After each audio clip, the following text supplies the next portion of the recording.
Well, big happenings at the State House today. The full House is set to vote on a bill that would allow 2 casinos in the Granite State. Yeah, the measure has already passed the Senate and also has the support of Governor Maggie Hassan.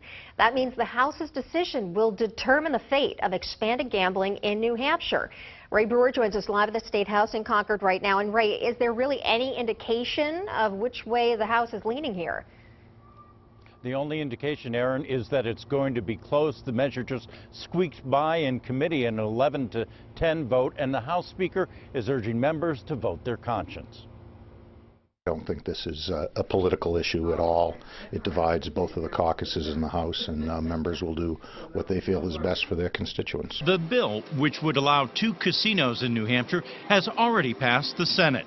Senate President Chuck Morse, a casino supporter from Salem, says past concerns about lack of regulation are no longer valid. All the work that's gone into this piece of legislation over the last 2 years is showing up right now. I mean, we've looked at almost every detail, and I think that's very important. It's going to weigh in on how this goes. Polls in the past have shown that the majority of New Hampshire residents support expanded gambling, a sentiment echoed by Governor Maggie Hassan. The people in New Hampshire understand that revenues are crossing our borders and being invested in other states.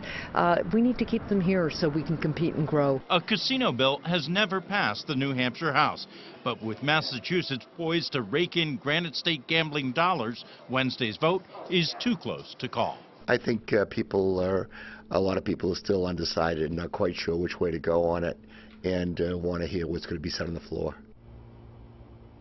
Some lawmakers in the past have also expressed concerns about a casino monopoly. Now, this bill would allow for 2 licenses, although they wouldn't be issued simultaneously. Reporting live outside the State House in Concord, Ray Brewer, WMUR News 9.